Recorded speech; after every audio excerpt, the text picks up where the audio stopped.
الحمدللہ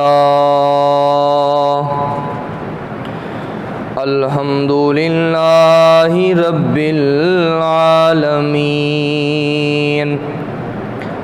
والعاقبۃ للمتقین والصلاة والسلام علی سید الانبیاء والمرسلین قال اللہ تبارک وتعالی فی القرآن المجید والفرقان الحمید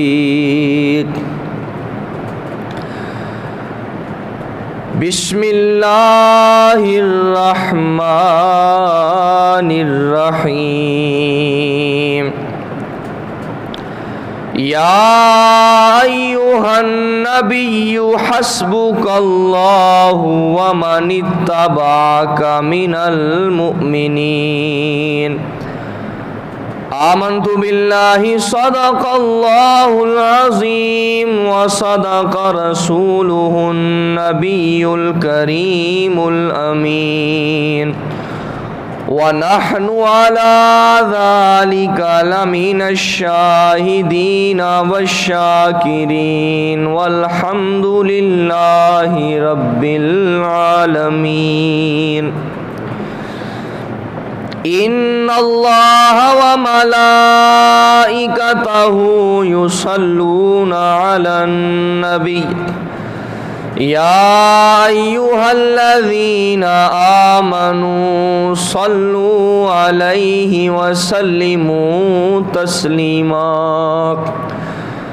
بآواز بلند الصلاۃ والسلام علیک یا سیدی یا رسول اللہ الصلاۃ والسلام علیک یا سیدی یا حبیب اللہ الصلاۃ والسلام علیک یا سیدی یا نبی اللہ وعلی آلک واصحابک یا سیدی یا محبوب رب العالمین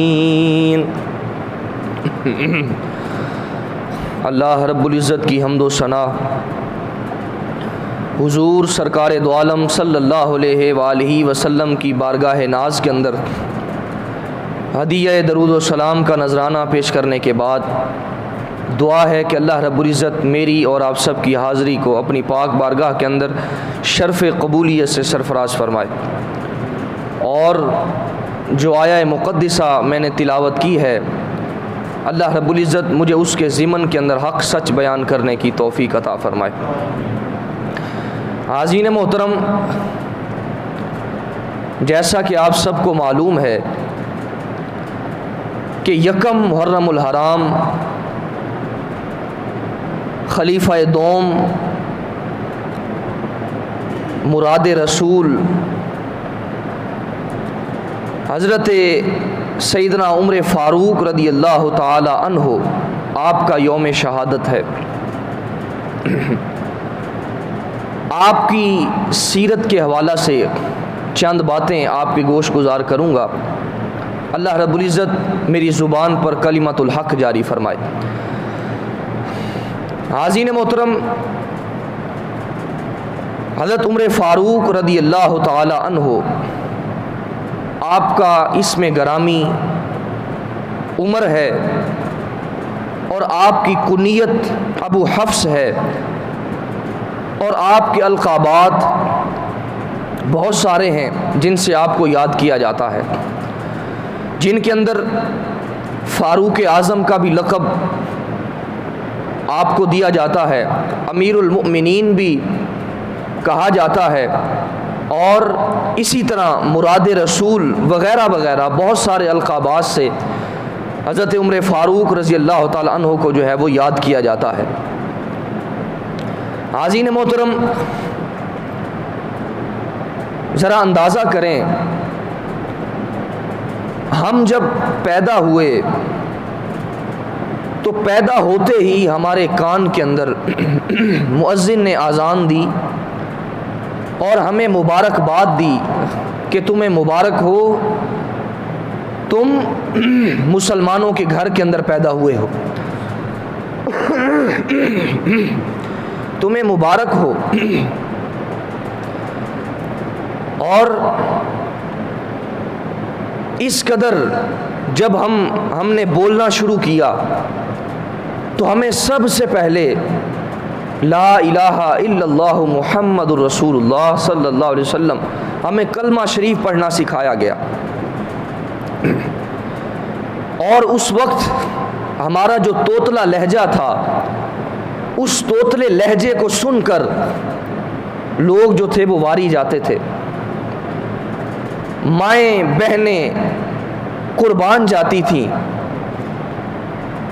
ہمارا توتلا لہجہ بھی اس وقت سوز و گداز رکھتا تھا، یعنی ہم نے چھوٹے ہو کر جو ہم نے پہلا جملہ زبان سے ادا کیا وہ بھی کلمہ شریف کا جملہ تھا۔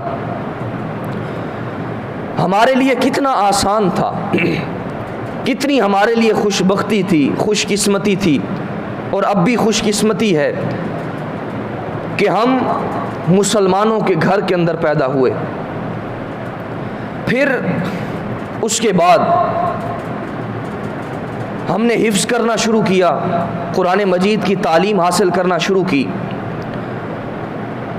جب قرآن مجید کی ہم نے تعلیم کو حاصل کر لیا تو اس وقت ہمارے سر کے اوپر عزت کی دستار جو ہے وہ سجائی گئی۔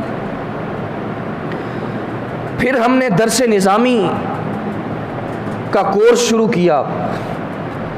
پھر کورس کرنے کے ساتھ جب وہ مکمل ہوا، اختتام پذیر ہوتے ہی پھر ہمیں عزت کی مسند پر جو ہے وہ بٹھایا گیا۔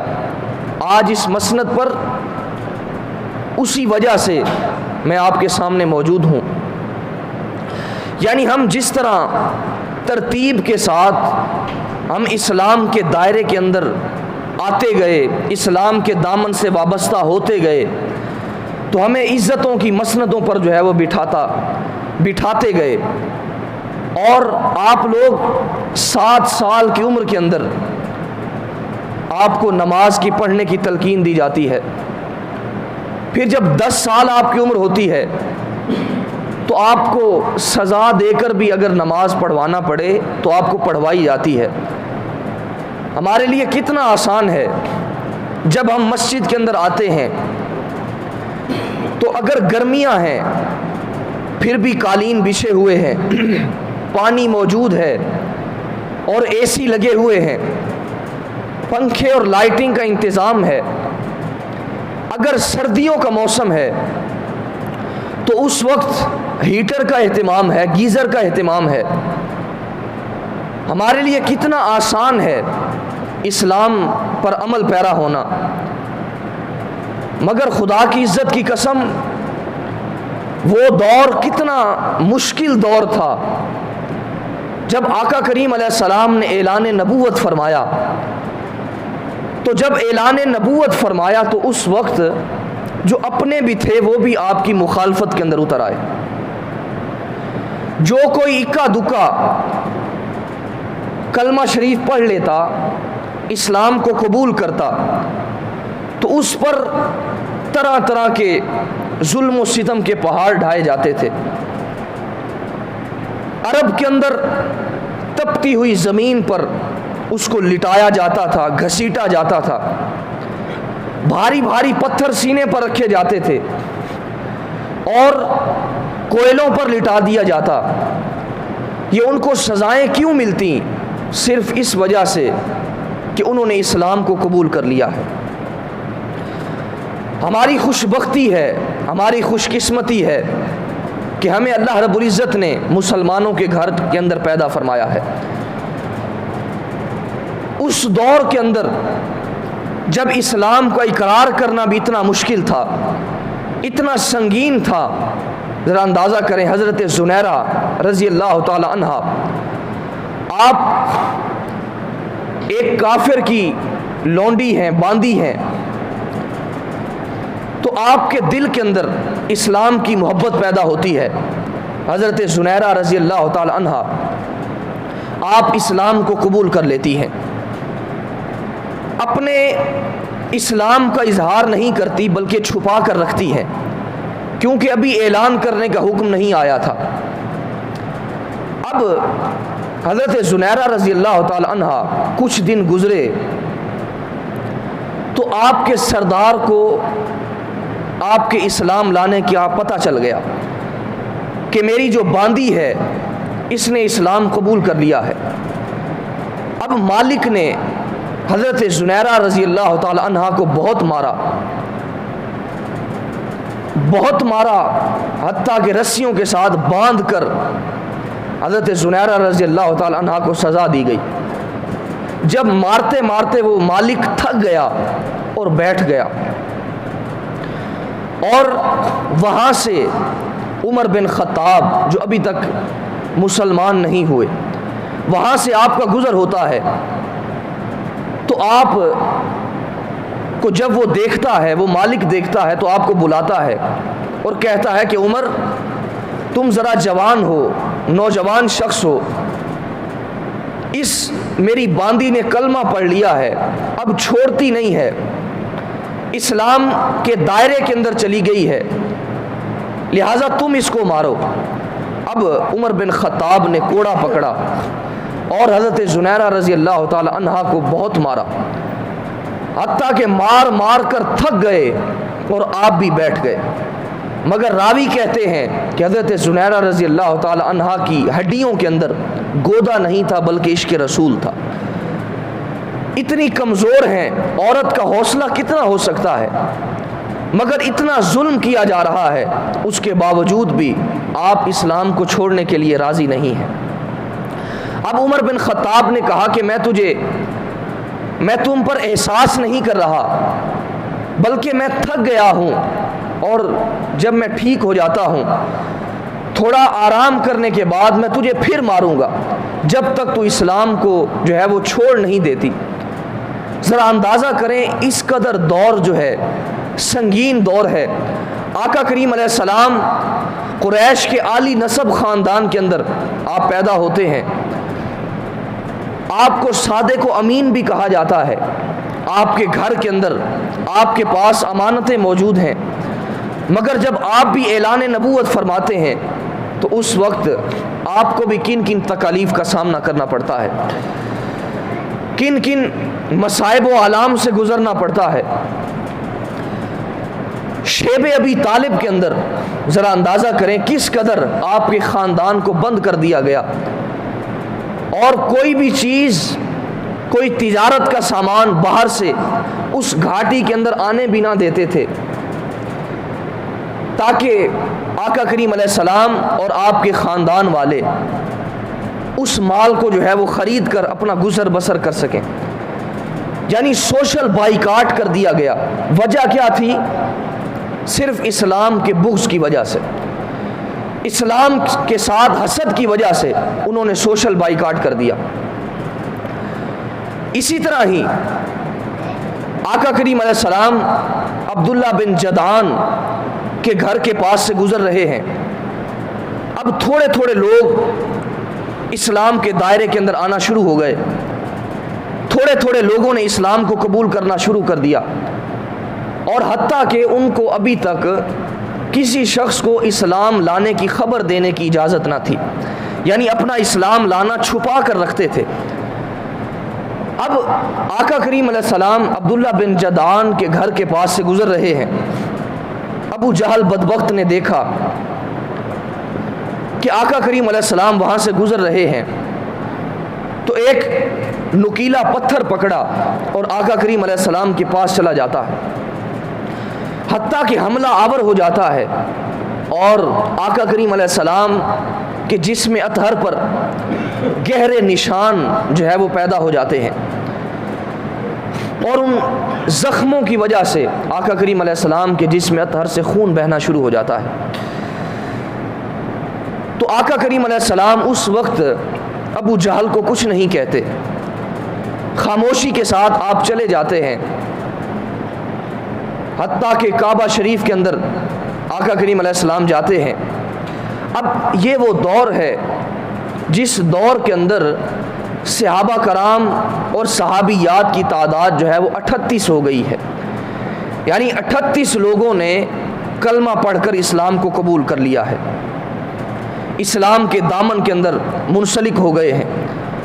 اب آقا کریم علیہ السلام صحن حرم کے اندر تشریف لے جاتے ہیں، اور ادھر ابو جہل بڑا اتراتا ہوا اپنے گھر چلا جاتا ہے۔ تو جب کچھ وقت گزرتا ہے، وقت گزرنے کے بعد حضرت امیر حمزہ جو آقا کریم علیہ السلام کے چچا ہیں، وہ آتے ہیں، شکار کھیل کر آ رہے ہوتے ہیں۔ جب آپ شکار کھیل کر آتے تھے تو آپ کی جو ایک ٹور تھی وہ ایک سخت ٹور تھی، یعنی آپ اترا اترا کر چلتے تھے۔ تو دو عورتیں راستہ کے اندر باتیں کر رہی تھیں، اگر امیر حمزہ کو پتہ چل جائے کہ اس کے بھتیجے کے ساتھ کیا ہوا ہے تو جس چال کے ساتھ یہ چل رہا ہے اس چال کے ساتھ یہ نہ چلے، اگر اس کو پتہ چل جائے۔ اب امیر حمزہ بن عبد المطلب، آپ ابھی تک آپ نے اسلام کو قبول نہیں کیا، جب آپ یہ بات سنتے ہیں تو آپ ان کے پاس چلے جاتے ہیں اور پوچھتے ہیں کہ بتلاؤ ایسا کیا ہوا ہے، کیا ماجرا پیش آیا ہے۔ تو وہ دو باندیاں حضرت امیر حمزہ کو سارا ماجرا بیان کرتی ہیں کہ تیرے بھتیجے کو ابو جہل نے مارا ہے، ابو جہل نے نوکیلے پتھر کے ساتھ مارا ہے، حتیٰ کہ تیرے بھتیجے نے آگے سے کچھ بھی نہیں کہا، مگر زخم جو تھے وہ گہرے ہو گئے جس کی وجہ سے خون بہنے لگ گیا تھا۔ حضرت امیر حمزہ آپ اس بات کو سنتے ہیں تو آپ کے دل کے اندر ایک ولولہ پیدا ہو جاتا ہے، جوش پیدا ہو جاتا ہے۔ تو اس وقت آپ جاتے ہیں صحن حرم کے اندر۔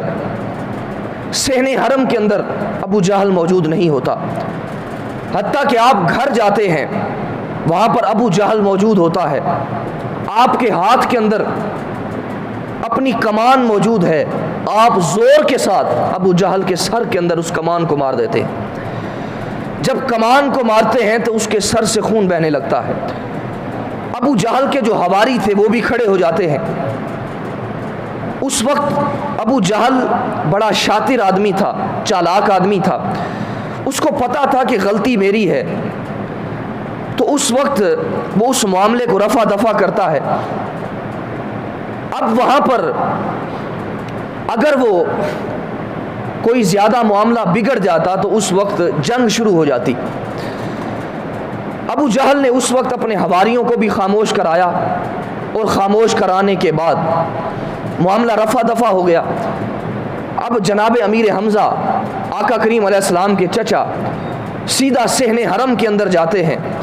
آقا کریم علیہ السلام آپ نے سجدے کے اندر سر کو رکھا ہوا ہے اور رب کے حضور اپنے دکھڑے بیان کر رہے ہیں، آنسوؤں کے ساتھ اپنی رودات بیان کر رہے ہیں۔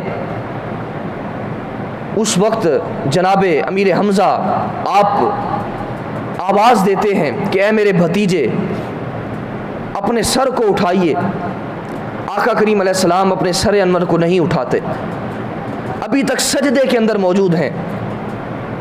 دوسری مرتبہ پھر کہتے ہیں کہ اے میرے بھتیجے، اپنے سر کو اٹھائیے۔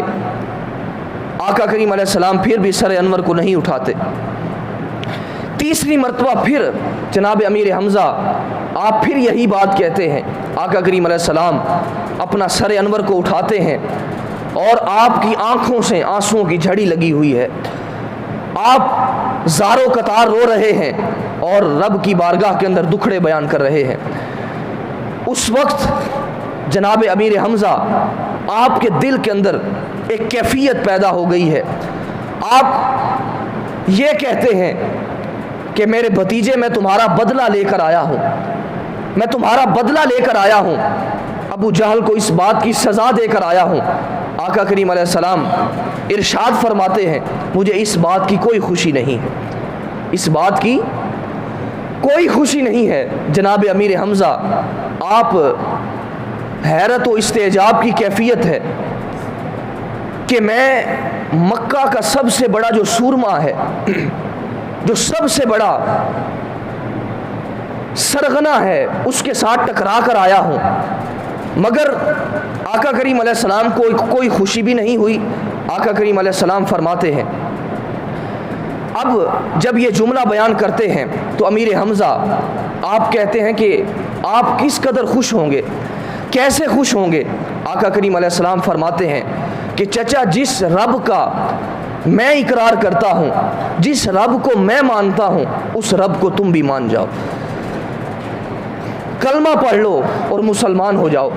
اب وہ وقت بڑا خوبصورت وقت تھا، جناب امیر حمزہ اس وقت کلمہ پڑھتے ہیں اور مسلمان ہو جاتے ہیں۔ اب 38 لوگ پہلے تھے اور 39ویں لوگ جناب امیر حمزہ رضی اللہ تعالی عنہ آپ اسلام کے دائرے کے اندر آ جاتے ہیں۔ اب مسلمانوں کی تعداد 39 ہو جاتی ہے۔ اب آقا کریم علیہ السلام آگے بڑھتے ہیں، کعبہ شریف کے غلاف کو پکڑتے ہیں اور رب کی بارگاہ کے اندر دعا کرتے ہیں کہ مولا، ایک شیر تو نے دے دیا ہے، ایک شیر اور عطا فرما دے، ایک شیر تو نے اسلام کو عطا فرما دیا ہے، ایک شیر اور عطا فرما دے، عمر بن حشام کو دے دے یا پھر عمر بن خطاب کو دے دے۔ اب آقا کریم علیہ السلام یہ دعا کرتے ہیں تو اللہ رب العزت کی بارگاہ کے اندر اس دعا کو قبول کر لیا جاتا ہے۔ ادھر ابو جہل جناب عمر بن خطاب کو آپ کو ورغلاتا ہے اور آپ کو بتلاتا ہے کہ لوگ آہستہ آہستہ اسلام کے دائرے کے اندر آ رہے ہیں، اسلام کو قبول کرتے جا رہے ہیں، لہٰذا جب ان کی تعداد بڑھ گئی تو ان کو روکنا مشکل ہو جائے گا، لہٰذا پہلے ان کا کوئی اہتمام کیا جائے۔ تو عمر بن خطاب آپ یہ سوچتے ہیں کہ بانی اسلام کا چراغ جو ہے وہ گل کر دیا جائے، مگر اتنی بڑی جسارت کون کرے گا؟ جناب عمر بن خطاب سوچتے ہیں کہ میں خود ہی ایسا کرتا ہوں۔ آپ اب سیدھا آقا کریم علیہ السلام کی بارگاہ کے اندر جا رہے ہیں۔ راستہ کے اندر نعیم بن عبداللہ رضی اللہ تعالی عنہ آپ ملتے ہیں۔ آپ بھی مسلمان ہو چکے ہوتے ہیں مگر ابھی تک کسی کو بتایا نہیں ہوتا۔ آپ کہتے ہیں، آپ کو پتہ چل جاتا ہے کہ عمر کے جو ارادے ہیں وہ خطرناک لگتے ہیں۔ پوچھتے ہیں کہ کہاں کا ارادہ ہے؟ جناب عمر بن خطاب آپ کہتے ہیں کہ میں بانی اسلام کا چراغ گل کرنے جا رہا ہوں، آقا کریم علیہ السلام کو شہید کرنے جا رہا ہوں۔ تو اس وقت وہ نعیم بن عبداللہ وہ فوراً وہ کہتے ہیں، راستہ تبدیل کرتے ہیں، کہتے ہیں کہ عمر، تم بانی اسلام کا چراغ تو گل کرنا چاہتے ہو، ذرا اپنے گھر کی تو خبر لو، تمہاری بہن اور تمہارا جو بہنوئی ہے وہ بھی کلمہ پڑھ کر مسلمان ہو چکے۔ جب عمر بن خطاب آقا کریم علیہ السلام کی بارگاہ کے اندر جا رہے ہیں، اسی وقت آپ نے راستہ تبدیل کر لیا اور اپنے گھر کی جانب چل پڑتے۔ جب بہن کے گھر پہنچتے ہیں تو اندر سے قرآن مجید کی آواز آ رہی ہے، قرآن مجید کی تلاوت کی جا رہی ہے، طٰہٰ ما انزلنا علیک القرآن لتشقیٰ، قرآن مجید کی تلاوت کی جا رہی ہے۔ حضرت عمر بن خطاب اس وقت آپ کو یقین ہو جاتا ہے کہ جو خبر مجھے دی گئی ہے واقعتاً وہ سچ ہے۔ آپ زور زور سے دروازے کو بجاتے ہیں اور انہوں نے اندر اوراق کو چھپا دیا، ہڈیوں پر اور کھجور کی چھال پر جو قرآن مجید کی آیات کو محفوظ کیا ہوا ہے ان کو چھپا لیا، اور عمر بن خطاب اندر آتے ہیں اور پوچھتے ہیں کہ بتاؤ کیا پڑھا جا رہا ہے؟ اس وقت وہ بتلاتے ہیں کہ ہم نے اسلام کو قبول کر لیا ہے۔ آپ نے اپنے بہنوئی کو بہت مارا، حتیٰ کہ ان کے بدن سے خون بہنے لگ گیا، اور جب ان کو زمین پر مارنے لگے تو اس وقت آپ کی حضرت عمر بن خطاب کی بہن فاطمہ رضی اللہ تعالی عنہا آپ آگے بڑھتی ہیں اور کہتی ہیں کہ ہم نے اسلام کو نہیں چھوڑنا، اگر ہمیں جان سے بھی تم مار دو پھر بھی ہم اسلام کے دامن سے جڑے رہیں گے، ہم ہٹ نہیں سکتے۔ ہم آقا کریم علیہ السلام کی محبت کو ہم نے دل کے اندر جو ہے وہ بسا لیا ہے۔ تو اس وقت عمر بن خطاب آپ کے دل کی کایا پلٹ جاتی ہے۔ کون سی ایسی قوت ہے، کون سی ایسی طاقت ہے جس کی وجہ سے آج اس عورت کے دل کے اندر بھی بہادری پیدا ہو گئی ہے، یہ بھی میرے سامنے آ کر کھڑی ہو گئی ہے۔ اب ان کے دل کے اندر تھوڑا احساس پیدا ہوا، غصے کے آدمی ہیں، جو شیلے آدمی ہیں۔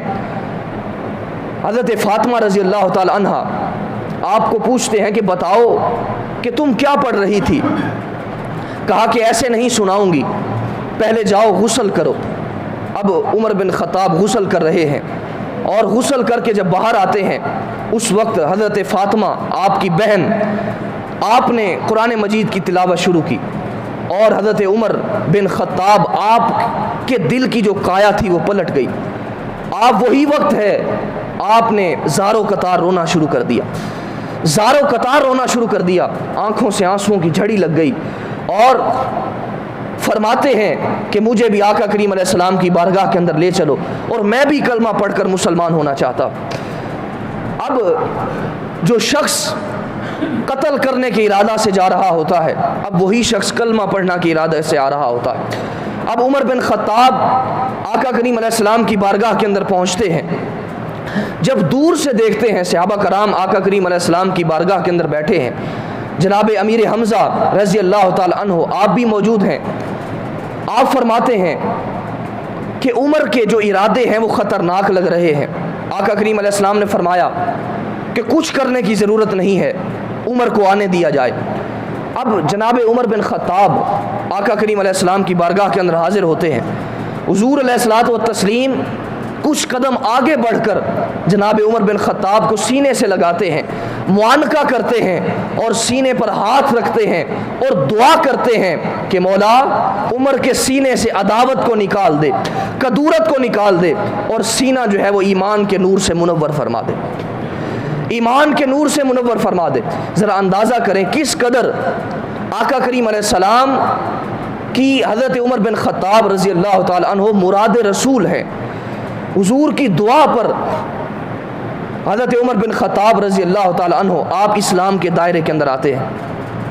اب 40 کا عدد مکمل ہو جاتا ہے، پہلے 39 ہوئے، اب جناب عمر بن خطاب رضی اللہ تعالی عنہ آپ جب اسلام کو قبول کرتے ہیں تو 40 لوگ مکمل ہو جاتے ہیں۔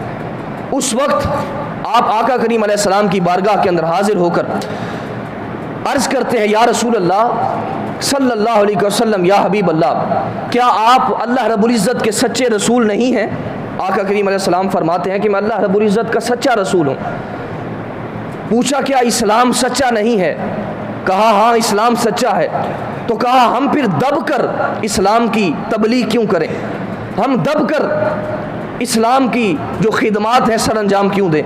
اس وقت آقا کریم علیہ السلام کی اجازت سے جناب عمر بن خطاب رضی اللہ تعالی عنہ آپ نے ہر کافر کے گھر کے سامنے کھڑے ہو کر یہ اعلان کیا کہ تم کفار کو، تم کمزوروں کو جو ہے وہ ظلم و ستم کا نشانہ بنایا کرتے تھے، تم کمزوروں پر ظلم کیا کرتے تھے، آؤ آج میں بھی تمہیں بتانا چاہتا ہوں، میں نے بھی محمد عربی کا کلمہ پڑھ کر مسلمان ہو گیا، میں نے بھی محمد عربی صلی اللہ علیہ وآلہ وسلم کا کلمہ پڑھ لیا ہے۔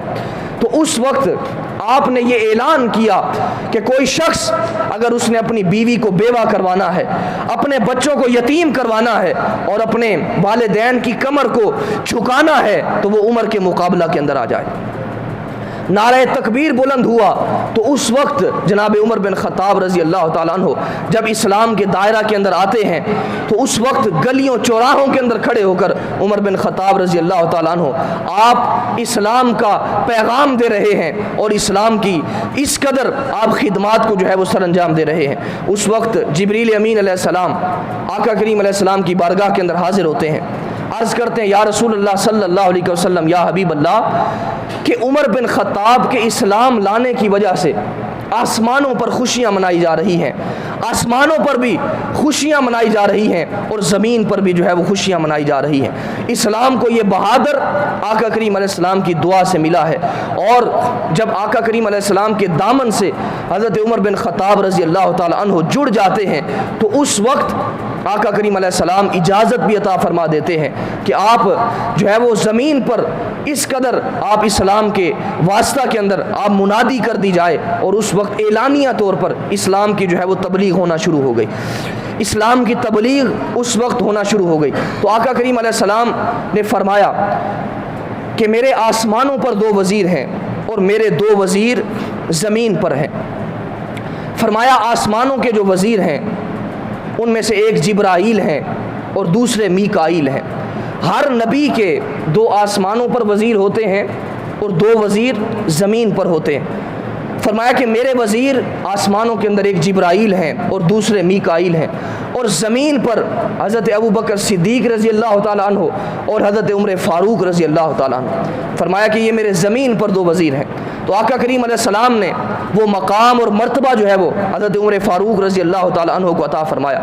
فرمایا کہ عمر جس راستہ سے آ رہا ہوتا ہے اس راستہ سے شیطان بھی اپنا راستہ تبدیل کر لیا کرتا ہے۔ تو آپ نے اس قدر اسلام کی خدمت کی اور اسلام کے دائرے کے اندر منسلک رہے۔ جناب صدیق اکبر رضی اللہ تعالیٰ عنہ آپ نے بھی اسلام کی خدمت کی، اور جب آپ کی خلافت کا دور ختم ہوا تو اس وقت جناب فاروق اعظم رضی اللہ تعالیٰ عنہ آپ کا دور خلافت شروع ہو جاتا ہے۔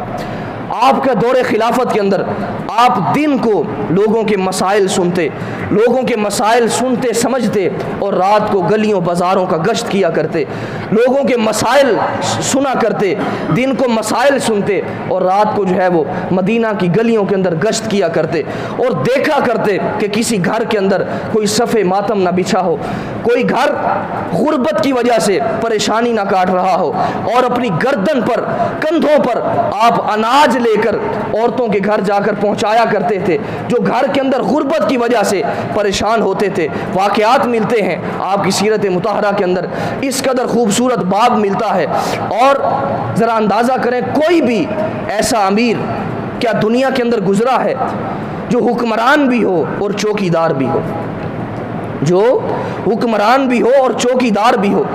حضرت عمر بن خطاب رضی اللہ تعالیٰ عنہ آپ کی زندگی اس قدر خوبصورت ہے، اس قدر آقا کریم علیہ السلام کی صحبت سے اس قدر فیض یاب ہوئے۔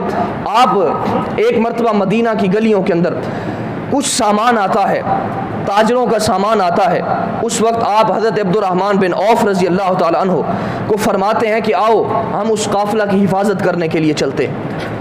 ذرا اندازہ کریں وقت کا حکمران ہے، رات کا وقت ہے، اور حضرت عمر بن خطاب رضی اللہ تعالیٰ عنہ آپ اس سامان کی حفاظت کرنے کے لیے آپ خود جاتے ہیں، اور ساری رات آپ اس سامان کی حفاظت کرتے ہیں، اور ایک بچے کی رونے کی آواز آتی ہے، ایک گھر سے ایک بچے کی رونے کی آواز آتی ہے۔ جناب عمر بن خطاب رضی اللہ تعالیٰ عنہ آپ اس گھر کے پاس جاتے ہیں اور پوچھتے ہیں کہ یہ بچہ کیوں رو رہا ہے؟ وہ بتلاتی ہے کہ میں اس کا دودھ چھڑوانا چاہتی ہوں، میں اس کا دودھ چھڑوانا چاہتی ہوں مگر یہ چھوڑتا نہیں ہے، اس وجہ سے یہ رو رہا ہے۔ اب دوسرا دن پھر ہوا، جناب عمر بن خطاب رضی اللہ تعالیٰ عنہ آپ نے پھر اس بچے کے رونے کی آواز سنی، اور اس گھر کے اندر پھر جاتے ہیں اور پوچھتے ہیں کہ یہ بچہ کیوں رو رہا ہے؟ تو اس عورت نے کہا کہ یہ بچہ دودھ چھڑوانے کی وجہ سے رو رہا ہے۔ جناب عمر فاروق رضی اللہ تعالیٰ عنہ آپ پوچھتے ہیں کہ تم اس کا دودھ کیوں چھڑوانا چاہتی ہو، وجہ کیا ہے؟ جناب عمر فاروق رضی اللہ تعالیٰ عنہ آپ نے جب یہ پوچھا تو وہ عورت کہتی ہے اصل کے اندر وجہ یہ ہے کہ امیر المؤمنین عمر بن خطاب رضی اللہ تعالیٰ عنہ نے یہ اعلان کیا ہے کہ اس بچے کو وظیفہ ملے گا جو بچہ دودھ چھوڑ چکا ہوگا، جو بچہ دودھ چھوڑ چکا ہوگا اس بچے کا وظیفہ جو ہے وہ بیت المال سے لگایا جائے گا۔ اس وجہ سے میں اس بچے کا دودھ چھڑوانا چاہتی ہوں تاکہ غربت کی وجہ سے ہمارے گھر کے اندر جو ہے وہ وظیفہ لگ سکے، ہمارے گھر کے اندر وظیفہ لگ سکے۔ حضرت عمر فاروق رضی اللہ تعالیٰ عنہ آپ فرماتے ہیں کہ تو کیسی بری ماں ہے، اپنے بچے کو رلانا پسند کرتی ہے۔ آپ تہجد کی نماز پڑھتے ہیں اور تہجد کی نماز پڑھنے کے بعد فجر کی نماز پڑھتے ہیں، اور فجر کی نماز پڑھنے کے بعد حضرت عمر فاروق رضی اللہ تعالیٰ عنہ زار و قطار بیٹھ کر رو رہے ہیں، آنسو بہا رہے ہیں، اور یہ فریاد کر رہے ہیں کہ کتنے بچوں کی جان عمر بن خطاب نے لے لی ہے، کتنے بچوں کی جان۔ ذرا اندازہ کریں، چھوٹا سا معاملہ ہے مگر خود کو قصوروار ٹھہرا رہے ہیں، خود کو قصوروار ٹھہرا رہے ہیں۔ یہی عمر ہے، فرماتے ہیں اگر دریا کے کنارے اگر بکری کا بچہ بھی بھوکا مر جائے تو اس کا بھی حساب عمر بن خطاب سے قیامت کے روز ہوگا۔ یہ وہ حکمران تھے جنہوں نے اپنی خدمات جو تھیں ان کا جو اصل مقصد تھا وہ خلق خدا کی خدمت ہوا کرتا تھا، جو اللہ رب العزت کو راضی کرنا مقصد ہوا کرتا تھا اور رعایا کی خدمت کرنا مقصد ہوا کرتا تھا۔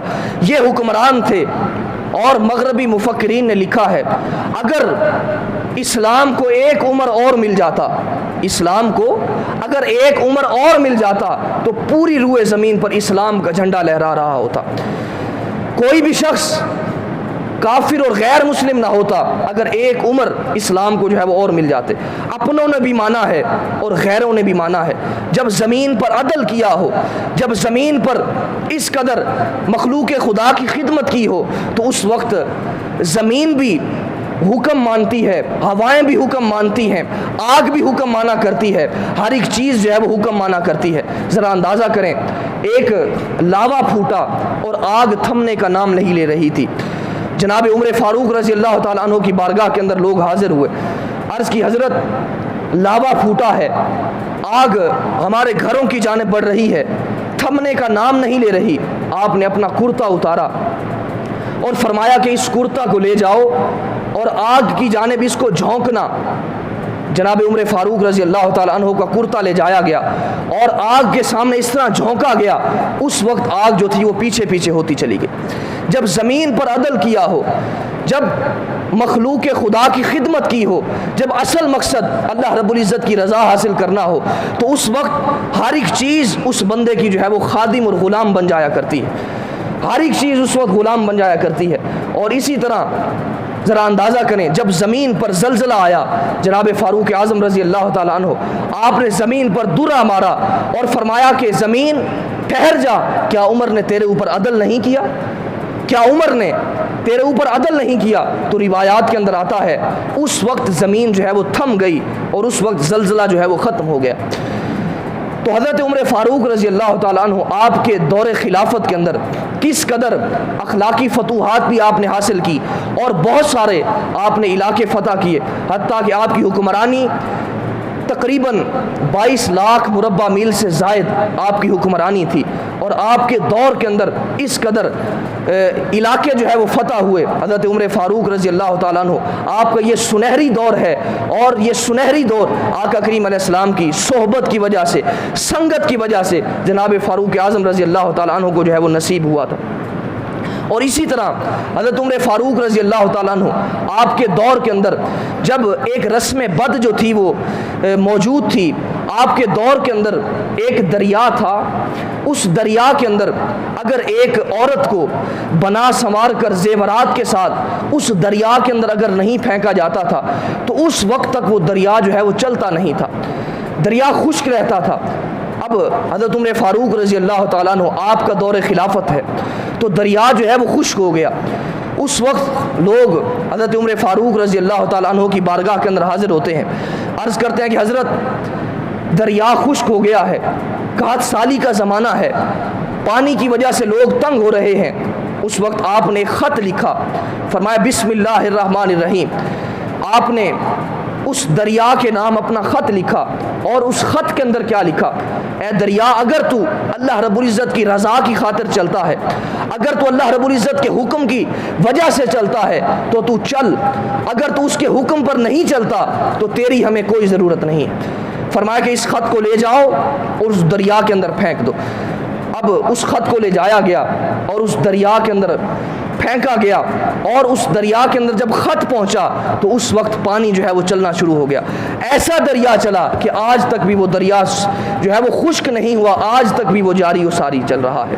14 صدیاں گزر گئی ہیں مگر آج بھی اس دریا تھمنے کا نام نہیں لے رہا. آج تک بھی حضرت عمر فاروق رضی اللہ تعالیٰ عنہ کے رکا کی وجہ سے وہ دریا جو ہے وہ چل رہا ہے. اور اس قدر آپ نے اخلاقی فتوحات بھی حاصل کی اور علاقے بھی فتح کیے. پھر جب آپ کا کچھ وقت گزرا اور وقت گزرنے کے بعد حتیٰ کہ آپ کی 63 سال کی عمر مبارک ہوئی تو 26 ذوالحجہ کو حضرت عمر فاروق رضی اللہ تعالیٰ عنہ آپ پر ایک بدبخت بدباطن ابو لولو فیروز مجوسی غلام نے فجر کی نماز کے وقت آپ پر حملہ کیا اور قاتلانہ حملہ کیا. حتیٰ کہ اس نے خنجر، ایسا خنجر تھا جو دونوں طرف سے دھاری دار خنجر تھا، آپ کو اس خنجر کے ساتھ جو ہے وہ شہید کیا. اس وقت آپ زمین پر گرتے ہیں اور بے ہوش ہو جاتے ہیں. بے ہوش ہوتے ہیں، جب ہوش آتی ہے تو آپ حضرت عمر فاروق رضی اللہ تعالیٰ عنہ آپ فجر کی نماز پڑھتے ہیں اور پوچھتے ہیں کہ مجھ پر یہ قاتلانہ حملہ کس نے کیا ہے، قاتلانہ حملہ کس نے کیا ہے. تو بتلایا جاتا ہے کہ ابو لولو فیروز مجوسی غلام نے آپ پر حملہ کیا ہے. تو آپ اس وقت نعرہ تکبیر بلند کرتے ہیں.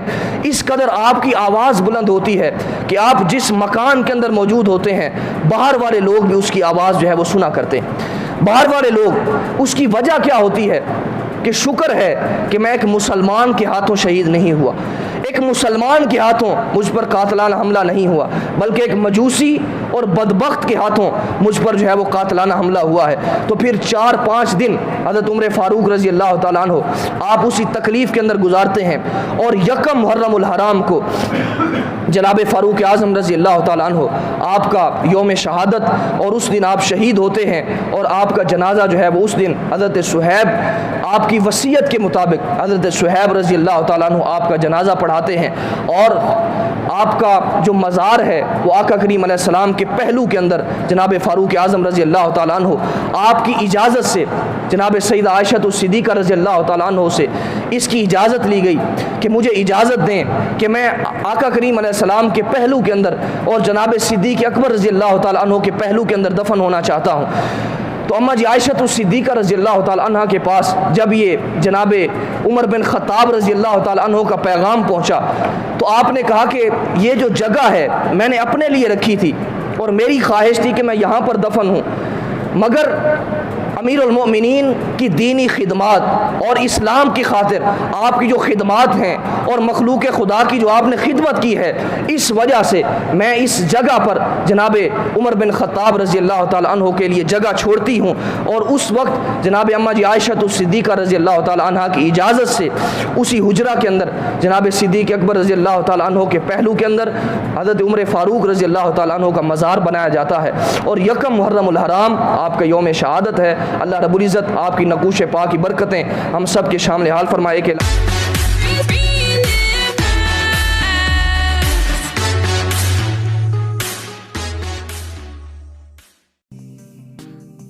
Hey there.